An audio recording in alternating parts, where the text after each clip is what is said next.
W8. Okay, so good morning, everyone. I'm very grateful to the organizers to invite me for this meeting. I think we had very interesting talks yesterday. Now, what I would like to do is actually I have two goals to give you an overview what we have doing in the last 5, maybe even 10 years in terms of establishing our structural database of allergenic proteins. And I will give some sort of a short introduction about some main issues and features you can use. However, the main point is, of course, I would like to point out the unique features which we have in our database and also our progress, what we did within the EPA STAR project. So I hope I can achieve all these goals. Now, this is a list of the collaborators. So I have very glad to have very sophisticated collaborators in different areas. I especially would like to mention Dr. Shine, who helped us to test out some of our methods in collaboration with Dr. Suhelia Maleki. And I also would like to emphasize that the main developer of the database and most of the bioinformatics tools I was talking about was developed by Dr. Ivanchuk. Now, I also had very talented co-workers in the past. So Dr. Nagy, Dr. Power, and 2 graduate students, Wenxi Lu and Justine Drake. And we had a long-standing collaboration with Dr. Goldblum and Dr. Midori Hiroyuki at UTMB. Now, as some sort of a general introduction in our philosophy, and what we are trying to do is to relate the molecular properties of proteins, and this is where we have information. So what we would like to do to use the sequence of proteins, but also we would like to use a 3D structure of proteins. So both of these features, we would like to predict allergenicity. So this is the overall goal of our project.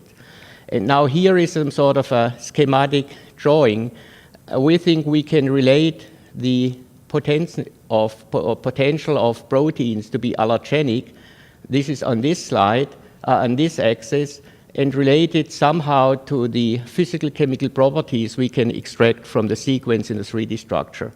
Now, both of these axes actually are not labeled. I mean, this is only a cartoon, and it's more like a guiding line for our thinking rather than a real experiment, because, for example, even on this axis, and we can discuss it maybe later, there are different ways, of course, to quantify allergenicity, and probably everybody has his own definition. It could be just from a completely clinical perspective.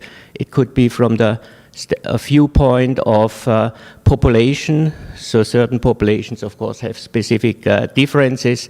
So what I'm not claiming here, there is a universal axis. What I'm saying is, depending on the on your interest, on the interest of the research group or interest of the companies, there might be different ways of hanging this aspect here. And in most of our cases, we would relate this to IgE binding properties of either peptides or proteins. And then on this axis, these are now the properties which we can derive. So probably some of you know the WHO rules. I will go into this to some extent. And some unique features, what we have, and I would like to explain to you today, are property distance values, sequence motifs, and also 3D motifs, what we are using to characterize allergenicity.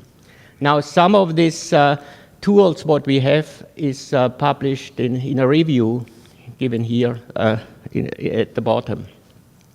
Now, you know that there are different ways of assessing potential allergenicity, and of course I'm aware that we cannot cover all of them. We think all 3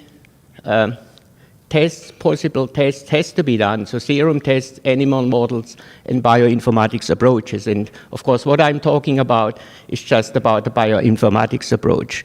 In the next talk by Dr. Shine, you will see how this informatics approach can be used to interpret some of the serum tests which we predicted from our bioinformatics tools, and on the other hand, also can be used to design new experiments. Now, this is the SDAP homepage. I think the most important information is just a link to that homepage. And I also have to mention that we have established a new secure link, so HTTPS website, where you can send your sequence information, which might be confidential, and you don't want to send it over the web, but you can send it in on a secure web server. So the only difference here, instead of saying HTTP, you have to say HTTPS, and the link is exactly the same. You come to the same website, but the connection is a secure web server. Now, this is just an overview. So I would like to point your attention here to the left-hand side. So we have the FAO-WHO rule, we have FASTA search, we have a peptide match in different varieties. One of them is a PD value. And then I would like to point out some new feature, which the ALLER-ML extended markup language, which is listed here. And this is related to the questions, what is the best database? And of course, if you ask these questions, everybody would give you a different answer, especially if I asked Rick Goodman, he will definitely disagree with me on that aspect. However, our point is, it's not so much the question, what is the best database? The question is, can one exchange data between different databases, and so very easily exchange different data, contents, between different databases which have a completely different structure. And one way of doing this is a so-called extended markup language, XML. And we have implemented this in our database, put it on the web, so everybody can very easily take all the data which we have in SDAP and put it in their database. And we hope to get other organizers also excited to work towards a unified or a standard database. Now, I don't want to go into the details because it's very technical, but I would like to point out this is one of the new features which we have implemented in the last year. Now, I would like to go through some of the features. The first one is very straightforward, just a question how you search on databases. So, for example, we can do a general search by certain keywords, for example, just in this case, allergen description, we type in here, for example, you put in your keywords, so tropomycin in this case, click search, and then it gives you a list of all the tropomycins in the database. There are different fields to choose from, and the list is given here. Now, if you do this for tropomycin, then you get a result like this, so all the tropomycins, the different species, where they are coming from, and of course the allergen name. Now, the reason why I'm showing it to you is that all the line here which are underlined, the blue characters mean, of course, these are links. So, for example, if you click one of these links, then you go to the individual information about that particular allergen. In this case, for example, the shrimp tropomycin. You have here the characterization of these allergens, the links to sequences, the links to other databases like XPASI or PEER, and then most importantly, all these Go buttons here are again links now to do something. For example, these are epitopes which we collected from the literature, put it in SDAP, and then you can look for these epitopes in our database for an exact match, for example, to this database. So just click here and get all sequences which are identical to that epitope in all allergens in SDAP, and there are more than 1,400 allergens right now in SDAP. Or you can do PD search, and I will go to that in a minute in more detail, which look for related epitopes which are not only identical, but could be also slight variation of the sequence. Now, I would like to give some more quantitative data on our assessment, this is what we did actually several years ago, where we looked at the statistical sensitivity and specificity of these WHO rules. Now, some of you probably know these topics very well because we had a meeting, also a HESI meeting, I think just 2 years ago. And for example, I gave here the reference, which Greg is the first author, and some of you are also author on that papers, where these issues were discussed in length. I don't want necessarily to bring it up again, but we can do it maybe after the break. But what I would like to do is just to illustrate our thinking, what we should do with these rules. I don't think we can just neglect them. I think they are useful. However, I also have the strong feeling they have their limitations, and one should try to overcome this limitation, and this is what we are trying to do.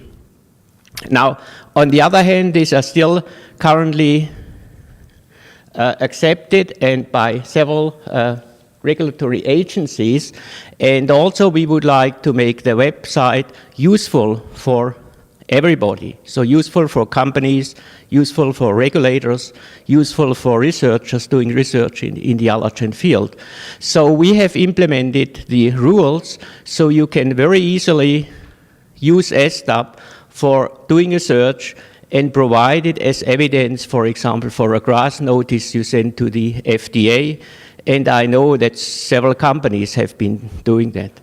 Now, so what you do here, you just put in your sequence, and then you can choose different options. This one here, the faster alignment for 80 amino acids, this is the standard rule 1 for the WHO rules.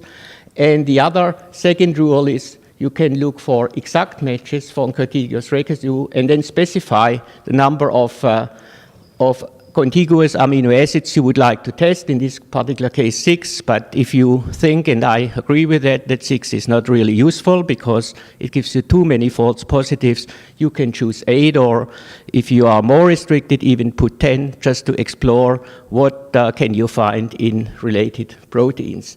This number is, of course, a sequence identity, which is used in a window search of 80 amino acids among all allergens. So it's a sliding window which runs over all allergens, all allergen sequences, and looks for potential windows which have a certified sequence identity. Oops. Now, this is a test what we did. Oh, maybe I should.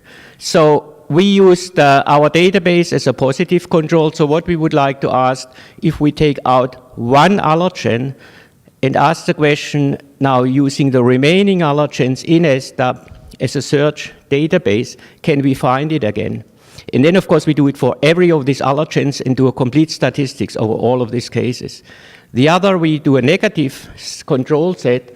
We generate a database of non-allergenic proteins from SwissProt and use filters to be very convinced, actually, even we cannot experimentally prove it, that all of them are non-allergenic. So we have 2 data sets, and then we would like to find out, if we now use a standard rules, what is the probability to find an allergen in the set of allergenic proteins? What is the probability to find an allergen in the non-allergenic?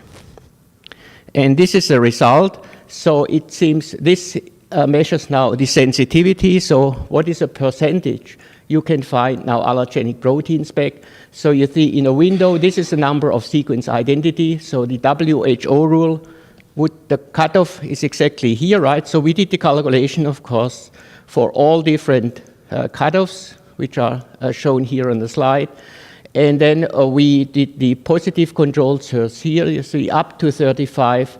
The positive control is relatively good in terms of sensitivity, getting more than 95% of all the allergens back, which is a good result.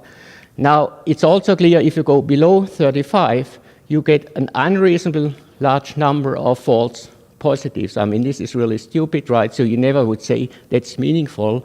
However, 35 is a reasonable cutoff. Maybe one can say it should be actually more like 40, 50%, because this is still a relatively high number of non-allergenic proteins which you get out in this particular case from the SwissProt database. But at least it's, I would say it's a reasonable small number, but still maybe one can try to improve it. And now this is a second test for the number of identical residues. Here again, 6 is unreasonable. It gives you too many false positives. And 7 would be a bit better, but still very high. 8 is in the range where you might be able to accept it. However, here I think I agree probably with most of you that the second rule has really severe limitations. And one of them is that you look for an exact match, and also you don't consider at all the three-dimensional aspect of IgE epitopes. And this is what we are trying to do. What we would like to use are 3D structures and look for potential IgE epitopes, conformation epitopes, or surface areas which are similar of two proteins. And if you have similarities in surface properties, then you would consider them as potential to a known allergen. Then you would consider them as potential allergen. But if you just have a sequence of 6 amino acid residues, you can find them anywhere, and it has no physical meaning in terms of the allergenicity. Okay, so now I would like to go to the next step, which is not so well known, I think, in the allergen community, and which we have proposing now for several years. I mean, Dr. Schein will give some experimental data to convince you that these are really useful parameters, so I will just only briefly explain some of the basics and what we have done so far, but I think most of the experiments to validate the PD scale, Dr. Schein will tell you just in the next talk. Now, so what we are doing is we derived descriptors, so which we call E1 to E5, which characterize the amino acid, and we have a pool of, we used a pool of 237 physicochemical properties of amino acids. We classified them by using basically a principal component analysis, and then use the main components to characterize these properties. And then we use these properties to determine the difference in the amino acid sequence just by the difference in these properties. So very simply speaking, if you have 2 hydrophobic residues, you count them as a small difference because this property of hydrophobicity is the same. If you have a change from a charged group to a hydrophobic group, you give them a large weight. And what you do now, you take all of the 5 descriptors which characterize hydrophobicity, size, secondary structure potency, and other aspects of the amino acids, and use them as a quantitative way to measure the difference in 2 amino acids, and then you just sum it up over the whole peptide sequence. So 2 sequences which have, when you look at them and you are a biochemist, you would say, well, this looks similar, then probably the PD value should be small. If they are very different properties, then the PD values would be large. And here is a graphic illustration of this aspect. If I plot for the 20 amino acids E1 versus E2, then you see here are the groups of the hydrophobic residues, and here are the groups of the charged residues over here. So E1 corresponds to hydrophobicity. Negative values means hydrophobic residues. Large positive values mean charged groups and polar groups. And when you look at the E2 axis, then you have the small residues like glycine, proline, serine here on top. And then you have the large, so large side chain residues here towards the bottom. And then, of course, we have the other properties as well. Now, we can use it now to find similar epitopes, and this is just one particular example, and where we use one of the known epitopes of pollen allergen. So there are 4 epitopes. Here are 2 examples for each epitope 1 and 4. These are the experimentally determined epitopes by our collaborator, Dr. Goldblum and Midori Horiyuki. And when you just do a PD search in SDAP, then you get a list like this. There are some peptides which have a PD value of 0, and you see they are exactly identical as you would expect. So you find identical peptides in other proteins. All of them are sequences from related allergens in other conifers. So June-A1 is mountain cedar. For example, Greitsch-A1 is Japanese cedar, and Greitsch-A1 is known to be cross-reactive with June-A1, and this has a PD value of 1.65 here and a PD value of 4.48. Some of them we would also predict to be cross-reactive. Not all of them are known, but for example, it is known that there's a cross-reactivity between this Chow-O1 and the AMP-A1. And this is interesting because that's a conifer pollen allergen, and this is a short ragweed allergen. So there is some experimentally determined cross-reactivity actually on T-cell levels between these two proteins. Now, to test this specifically, of course, one would have to exactly synthesize these peptides and make the competition ELISA test to really prove they are. But people have been doing that in general. There is some cross-reactivity between these two. So I think we are in the right ballpark, and we have done additional extensive statistical studies also validated with experimental data for designed peptides related to June-A1 and natural peptide to June-A1, which we found by a PD search, and found there's a good correlation between small PD value and cross-reactivity.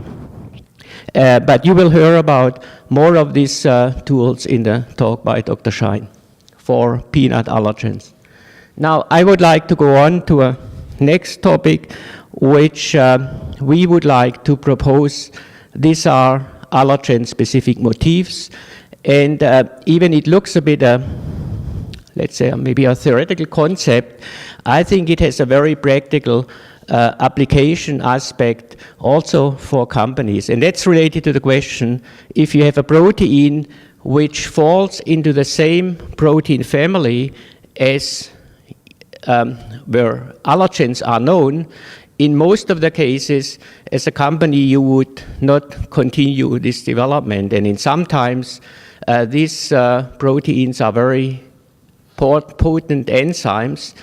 And I think so. The question is, even if you have your protein in a same family, but it's not highly homologous, should you try to continue or not? And for us, for the bioinformatics person, the question is, can we distinguish proteins which are in the same protein family as an allergen and which are non-allergenic?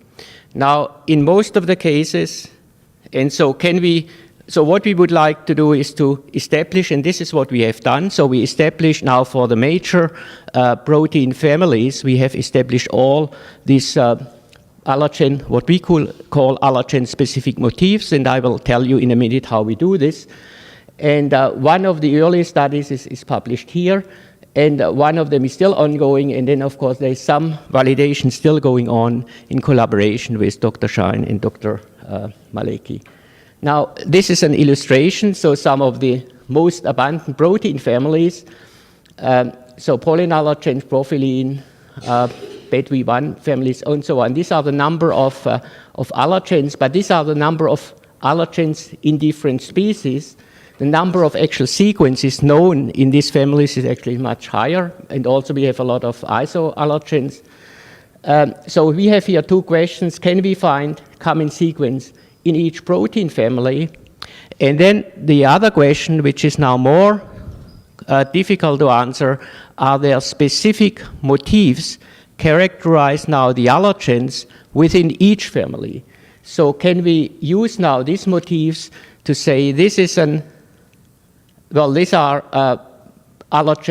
proteins from this family, general motifs, but then are there allergen-specific motifs which characterize all known allergens within a family? And are they different? So this is the main question. And so just as an illustration, all allergens in the same family have the same 3D structure. This is very well established. I just give you some sort of an illustration here for a few of them. So the cysteine protease family, papain, and there are two different proteins. If you look at the structure, you would say, I show you exactly the same figure. That's not true. There are two different proteins, two different crystal structures. And if you put the structure in a cartoon form, you see almost no difference. Actually, I can ask you where you say it. There's actually a difference here, right? So there are some small differences in the backbone structure, but they are very, very small. And there are other cases here, like ribonuclease family or pollenallergens, ML domain, so American and European dust mine. Now, how do we find allergen-specific motifs? So the general procedure is relatively straightforward. So we take all the known allergens in a family. So we take here the allergenic proteins from SDAP. Then we take also all sequences of all from the same protein family, but now from PFAM. So this is a database of proteins, and they have been classified in protein families. And typically you have many more sequences. Here typically you have maybe here about 40, 50, and here you have about 1,000. Now, not all proteins here are allergenic. Problem might be we don't know. Some of them have not been yet tested, so this could be the region.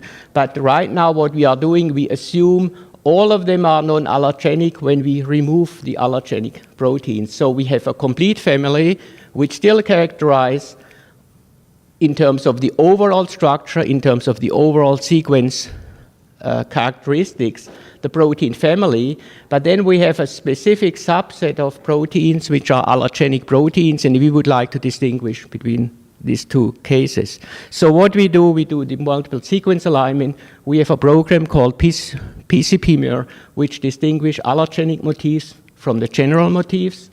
So we generate both of them using PFAM, and then we just see which of them are overlapping and which of them are unique. So the one which are unique, so which are not part of the general motifs, we call allergenic proteins, motifs.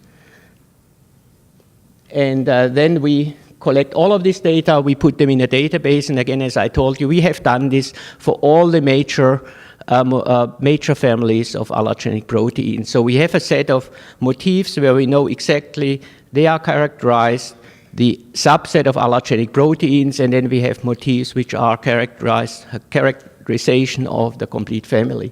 Now, I only give you one example here, and the major take-home message is, of course, not all motifs discriminate allergenic from non-allergenic in the same way. For example, this is motif 1, which we extracted from in RAH1 and related allergens, so that's the cupin family. We have 35 sequences in the allergen set. We have 1,500 sequences in the non-allergen set, but all of them are in the cupin family. And then when you calculate here just by a simple p-test, the two distributions are basically not significantly different. The p-value is not very low. And the average value of our score, so we have a score method to scoring each motif in the database. So we do a similar search. We have all the motifs, we have all the sequences, we run the motifs to the whole database, calculate the score for this particular motif in all the sequences, and this is a statistical distribution of these scores. But when we take motif number 6, then there is a clear difference, and here the p-value is really significant. So this motif number 6 is really distinguishing allergenic from non-allergenic peanut proteins. And part of this, actually, we are just now trying to do experimentally to validate to what extent these are, let's say, overlap with known IgE epitopes. Now, not for peanuts, but for other proteins, we had shown that some of our allergenic motifs overlap with known IgE epitopes. I do not claim that this is a method actually to predict IgE epitopes. I think there is partially an overlap, but I think it's actually a bit more general. It's a general fingerprint of allergenic proteins. Okay, and now I think I should come slowly towards the end of my talk. So I talk about some new developments, and because of time, I only actually selected one topic. So we have, of course, we do a continuous update with allergen IUS list. We have new crystal structure coming out, which we put in and make the link. And we have prediction of cleavage sites. But the new topics is the markup language, ML. I think I mentioned it briefly. That's the way to exchange data between different databases. I have to mention also here Steve Gendel. He actually initiated, to some extent, this work by mentioning that it might be really worthwhile to have a standardized set of allergenic proteins where we can run of these standard rules, for example, WHO rules or related rules, and then everybody has the same playing field. So companies or also regulatory agencies are working with the same database. And to do this, we have developed this ML, so the markup language for allergenic proteins, and this is published in this paper, 2011. So I will not talk about it because it might be also just a bit too technical to go in all the details. Basically what it is, it's a very simple way that now, in addition to humans, look at the website, also computers can look at the website and very easily extract the data. And we implement it in our database, so everybody who is sophisticated enough to have software tools, and there are general available software tools to read XML scripts, can extract the database. And so we are very open to give the data out, and we hope other database organizers will also do this in the future. And then it's a very convenient way to generate a unified set, or even very simple look at differences. So you can, instead of looking at 1,000, 2,000 sequences, just the computer does it in a snap, and it gives you a list of differences and a list of common properties. And the main point about this, it's not a specific format, so the different databases can keep their own unique structure. We don't want to tell other database organizers they have to organize the data in a specific way. They have their way of presenting their data. We have our way of presenting our data. We have, in addition, new software tools. But if they use the XML concept, it's very easy to have a unified platform to exchange data. But I will take a few minutes to talk about the 3D models. And now, why do we do 3D modeling? And the reason for this is because I mentioned to you, I think the second rule, where we look at linear sequences, should be replaced by corresponding 3D similarity searches, where you use now the three-dimensional structure of the allergen and compare surface properties. Now, in the first round, now there are not, of course, crystal structures for all allergens, but it's an increasing number of 3D structures. And my guess is in the next 5-10 years, we basically have experimentally determined, we means the community, all known 3D structures of allergens. There is an NIH-funded large-scale project called Structural Genomics, which is intended to determine the fold of all known proteins. So not allergens, but all known proteins. And these are ongoing efforts all over the country, all over the world, with a lot of resources and a lot of research groups involved in that object. And they have already generated a substantial number of new folds for 3D structure of proteins. Now, what is remaining are now the smaller changes when you have a related proteins where the structure is known, and now you do a model based on a known 3D structure. And what I would like to convince you in the next 2 minutes is this is a very useful and reliable method. It is not just guess of the 3D structure. But of course, one has to be careful. Not every model is correct. And we also have models which have a lower quality. And so the quality of the model is very important. And I will make a few comments and give you some data why I think if you have used criterion, then you can be very sure about the quality of your model. And this is I would like to illustrate. Now, so we did the first round of large-scale modeling, so of all proteins which have no structure, a few years ago, and this is published here in that paper. And so the way we do it, and this is a general feature, everybody is doing it in the field of modeling. So you select potential templates which have some similarity, and there are software tools to tell you that even if the sequence identity is low, and it can be low up to 20, 25% sequence identity, you still have the same fault. Use it as a template, generate a model based on this template, and then refine it with energy and molecular dynamics calculations. You do some quality control, and in this case, we put it also in SDAP, in a graphical representation. And then we can use 3D models for several areas. We can give, for example, the structural genomics people a list of targets which we think are very difficult to model, and then this should be done experimentally. So here I think we really say, well, these are really too difficult, we cannot model it, but please do it experimentally. But I mean, this list will get smaller over the years. Now for the other ones, we can do models, and then of course we can map IgE epitopes, we can make statistics about the typical IgE epitopes on the surface, we can look at statistical preferences of amino acids in IgE epitopes, and then we also have a new method for a 3D structural search of related epitopes. So this is the equivalent of the PD search, but now not on the sequence, but on the 3D structure.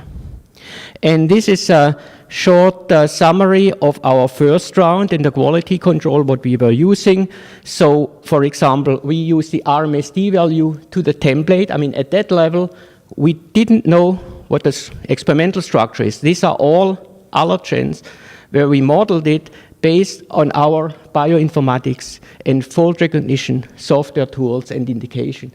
And if this value is smaller than 1, so if you are real, then you could be quite convinced that you have a relatively good model. But you see the sequence identity, these are easy models because here you have a sequence identity, let's say, of higher than 70. Everybody can do it. But you also can go further down here, and I think even in cases where you have 30 and 40% or even 20%, you still get sometimes a good model. Now there are other objective criteria, so from, in this particular case, for example, ProCheck is one of the software tools calculating a quality of your model, and if you do this, then if it's better than -0.5, then you think you have a relatively good model. Now, at that level, we really didn't know what the objective quality of this model is, but I would like now to talk about this aspect. Now, more recently, so in the last 2 years, new crystal structures came out, and we have now 10 crystal structures which were experimentally determined after we did the modeling. And now we use this and compare them to our 3D models. And this is a result for 2 of them. So this is the allergen HESI. The red one is a model, the green one is the experimental structure, and you see the RMSD value between the two is very small, it's about 1.3 angstrom, and it's a coverage of 96%, so almost all amino acids in the backbone are completely covered within 1 angstrom of structural accuracy. That's another protein, a peanut. Yeah, that's a peanut allergen, RAH1. And also this is a much bigger protein, but also here you see a very good similarity between model and the 3D structure. Now, some of the models are not as good, and I will illustrate some of the differences. This is RAH2. Now, what is similar and what is very encouraging are here the backbone helical structure. That's exactly the same helix topology. There is some large loop here, which is in the crystal structure, and this is our model. However, when you look at the structure more in detail, this line here, which is almost like a curved straight line, is actually not determined by the crystal structure. They are just missing coordinates, and just the program making this figure just connect them like this. So these are what we would call flexible regions here found experimentally in the crystal structure. And also our loop here, I think, is also basically flexible. We have a lot of variability. And if you take now the template, which we used in model this structure. This is an NMR structure, and with NMR structures you get all the flexibility information. You see in the template now, you have a similar area which is here disordered. And there are other bioinformatics indication that this area here is really disordered. So that's actually one of the main problems right now, just to find out what can we do with disordered regions. And unfortunately, in some of these cases, this disordered region can overlap with IgE epitopes. So I'm not saying it's completely solved because one has this remaining problem. However, in most other cases, you have a well-defined structure, and then of course you can map your IgE epitopes. This is done for RH1. This is our model, and here all the experimentally known epitopes have been mapped on the model, and here the same epitopes have been mapped on the crystal structure. And you see there's almost no difference in terms of the distribution of the epitopes. They are almost identical. And if you do now more careful statistical analysis of surface properties of individual residues, this is listed here.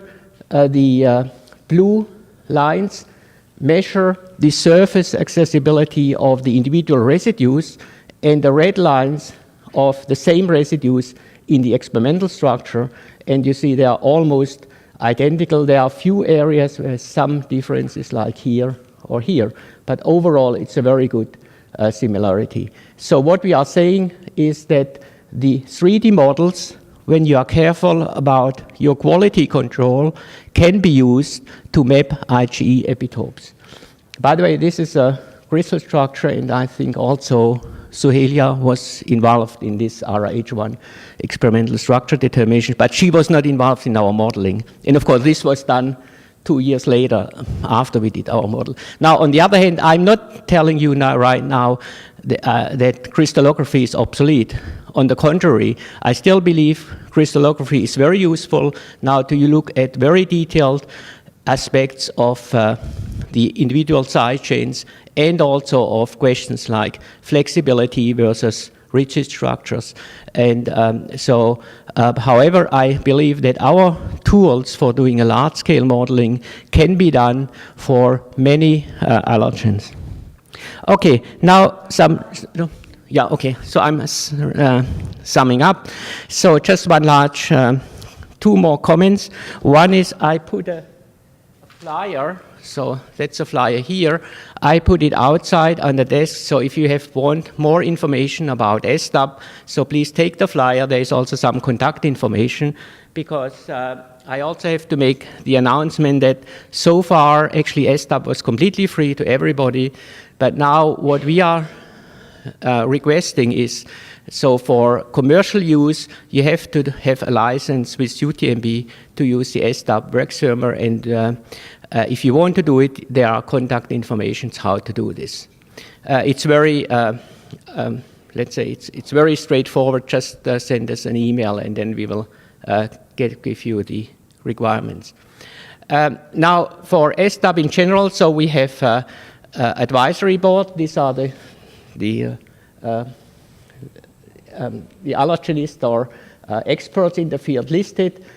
We have very relatively high citations for our first SDAP paper published in 2003, 2002. This is a user statistics showing you we have about 2,000 sites using SDAP per month, and it's even slightly increasing over the years. This is from the year 2012. And about requests to the individual web pages on the order of 100 to 200,000. Now, of course, I'm not claiming any similarities to Google search or whatever in these numbers you get here, but I think for the allergen community, these are reasonable high numbers. So I hope I convinced you. We have a rapid cross-referenced database where you can do a lot of very useful searches within all known allergens. We have some new quantitative methods to assess potential risks of genetically modified protein products. And I hope that the bioinformatics will be also useful for your research or for regulatory agencies. And with this, I would like just to point out some more, the list of some publications where you can get some more details. And with this, I would like to close.